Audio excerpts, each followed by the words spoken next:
Qual era o cheiro da primeira loja que você lembra de ter entrado na vida?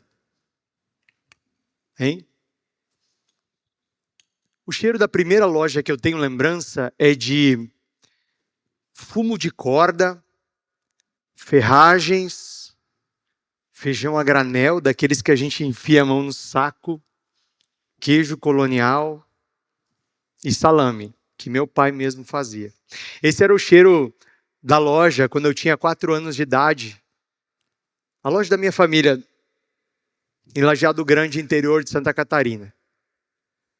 A grande loja da pequena vila, que mais tarde se tornaria um supermercado. Eu cresci nesse supermercado. E o mais interessante é que onde os adultos viam um supermercado comum, eu sempre vi um mundo fantástico com a minha cabeça de criança criativa, sabe? Aquele vai e vem no caixa, aquelas prateleiras, tudo na minha cabeça era o cenário de histórias fantásticas do próximo clipe do Sandy Júnior ou do Rick Martin. Quando eu saí para pedalar minha bicicleta Ceci rosa, sim, porque loja é lugar de realizar sonho. E eu lembro que um Natal, eu estava com meu pai na Renner, na época uma loja de departamentos, e eu vi aquela bicicleta Ceci rosa de cestinha, eu pedi para ele, e ele me presenteou. Loja é lugar de realizar sonho, eu descobri isso desde criança. E quando eu pedalava aquela bicicleta Ceci, na minha cabeça sempre se criavam histórias fantásticas. E foi assim que eu cresci como uma criança que tinha um pé na criatividade e outro na loja. O filho do varejo e o menino do teatro, que mais tarde se tornaria apresentador de TV. A loja era sempre o cenário dessa imaginação toda. E desde cedo eu entendi que onde existe uma loja, existe uma história de família. Naquela loja da minha família eu descobri o que era trabalhar por amor. A mãe no caixa, o pai no açougue nas compras, meu irmão no escritório nas entregas, eu ali criança, mais atrapalhando do que ajudando. Mas olha, aquele era um varejo diferente. Um varejo de confiança, sabe? A gente sabia o nome do cliente. Cada cliente tinha nome, cada cliente comprava fiado e pagava quando dava. E pagava. Ali eu vi que loja não é só um lugar de vender. É um lugar de fazer amizade. Não é só um lugar de atender. É um lugar de tomar chimarrão junto. E essa foi a primeira loja que marcou a minha vida. A loja da minha família. A loja que tinha cheiro, tinha afeto e tinha uma história de família. Corta para Cuiabá, anos 2000, estudante de jornalismo. Agora já não era mais vila, eu estava na primeira capital da minha vida. Agora já não era mais a loja da família, agora era uma rede. Eu estava trabalhando para uma grande rede de lojas estruturada. Descobri aqui em Cuiabá um outro tipo de loja, o varejo criativo. Tinha calendário de campanhas, tinha estratégia de marketing, tinha estoque organizado, tinha até convenção de vendas. Agora eu já não estava mais sozinho com a minha família, agora eu fazia parte de um time enorme, que não só sonhava, mas também realizava coisas incríveis. Aqui em Cuiabá eu tive a sorte de ter um líder desses que são raros de se encontrar na vida. Um líder que me abraçou e me desenvolveu por 15 anos. Um cara que me ensinou tanto e me incentivou tanto, que mais à frente, aquilo tudo ia ter que transbordar de alguma forma. Aqui em Cuiabá eu percebi que dava para viver de criatividade e ter uma profissão no marketing de varejo. E vivendo mais de 200 inaugurações de loja, eu percebia como as pessoas vibravam com cada nova loja. Do outro lado do balcão, eu via a felicidade de pessoas muito simples, que tinham pouco, mas que quando compravam uma TV para reunir a família para ver a Copa, era uma festa. De uma avó que quando tirava a geladeira dos sonhos, fazia a sobremesa preferida dos netos. De uma mãe que no carnezinho tirava a cozinha para reunir a família. e ter um almoço de domingo como o da minha família. Cada produto vendido era muito para quem tinha pouco. E cada campanha de marketing, cada ação me desafiava e eu me sentia vivo. Era como se eu tivesse encontrado o meu lugar no mundo. O lugar onde o comércio, a profissão e a criatividade se abraçavam. E aí veio São Paulo. O convite que era o ápice de uma carreira.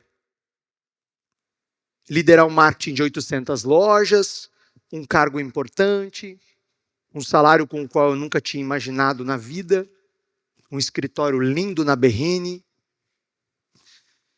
Mas ali em São Paulo eu descobri um outro tipo de loja. Na verdade, um varejo sem loja. Um varejo que não tinha cliente, não tinha prateleira, não tinha cheiro. Era só escritório, reunião demais, relatório demais. Cada um querendo garantir a sua carreira e pouca gente realmente preocupada com o sucesso de cada loja. Era um varejo corporativo demais, sabe? Sem alma, sem cor, sem uma história de família. Um dia, eu lembro claramente, era uma segunda-feira de manhã, eu estava no flat onde eu morava, fazendo a minha barba, e eu me olhei no espelho. Eu não me reconheci. O que eu estava fazendo ali? Num lugar que eu já não gostava, num varejo que eu já não acreditava. Cadê o brilho no olho? Cadê a criatividade daquela criança que eu tinha sido? Ali eu realizei que eu estava ocupado demais sendo cansado. Ali eu realizei que aquele varejo, sem vida, sem história de família, tinha me desconectado de mim. Foi quando eu decidi que eu precisava reencontrar aquele varejo vivo da minha infância. Eu saí do emprego, eu aprendi a empreender, eu escrevi um livro, eu criei um método. E aí veio um novo destino, Floripa, Ilha da Magia, a cidade que eu sempre morei, sempre sonhei em morar, cujo símbolo é uma ponte. E indo para Floripa eu descobri que era preciso queimar minha ponte, para nunca mais voltar para aquele velho varejo, cinza, sem vida, sem alma. Talvez você já tenha feito uma mudança significativa na sua vida, atrás de um sonho. Sim? Agora em Floripa, não mais sozinho, mas como mentor, com um time me apoiando, eu comecei a me conectar com donos de loja do Brasil inteiro, de todos os segmentos, e viajar pelo Brasil. Sabe o que eu descobri? Que não era só a minha vida que tinha sido atravessada por muitas lojas. Eu descobri que o Brasil é feito de loja. Loja pequena, loja grande, loja de rua, loja de shopping, loja chique, loja simples, loja tradicional, loja moderna.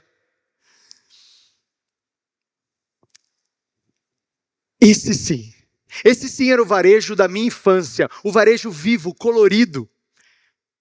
Eu conheci homens e mulheres que sonharam em ter uma loja, que venderam carro, que pediram empréstimo, que pediram ajuda para a família, que quebraram mais de uma vez. Tudo isso para abrir uma porta com um letreiro em cima e chamar de sua loja. Empresários que arriscaram tudo. Gente que vibra com cada cliente que entra e sofre com cada cliente perdido. E aí eu entendi que o que me encanta no varejo, o que me encanta numa loja, não é o marketing de varejo com o qual eu trabalho há décadas, nem os números que a gente persegue, nem a venda. É a alma de quem faz esse varejo. E aí desde então eu tomei como um propósito de vida devolver o orgulho para esses milhares, milhões de donos de loja do Brasil. Colocar no palco, colocar nas redes sociais, celebrar essas histórias incríveis desses homens e mulheres que fazem o varejo brasileiro. Porque Por trás de cada loja tem uma história de família. Hoje, quando eu entro numa loja, eu ainda sinto cheiro. Não mais aquele cheiro de fumo de corda ou de queijo colonial, mas eu sinto o cheiro da alma de quem sonha com aquela loja. A alma de quem acorda cedo, que reza para dar certo, que sofre quando o cliente some. Porque loja é um lugar de encontrar pessoas. É onde o funcionário está buscando uma vida melhor, o fornecedor está apoiando o crescimento, você encontra o outro cliente com as suas necessidades e desejos, e onde o empresário continua insistindo contra todas as improbabilidades de sucesso. Vem cá, e se a partir de agora, você, ao entrar numa loja, não olhasse mais a loja da maneira como você sempre olhou, não visse só produtos, prateleira, preço, mas que tal se a partir de agora você visse a história que está por trás daquela loja? Que cheiro que essa loja vai ter? Qual o som que você vai ouvir? Vai ser o som da sua infância? Porque por trás de cada loja tem uma biografia. Por trás de cada loja tem uma história de família. Como a minha, como a sua. Obrigado.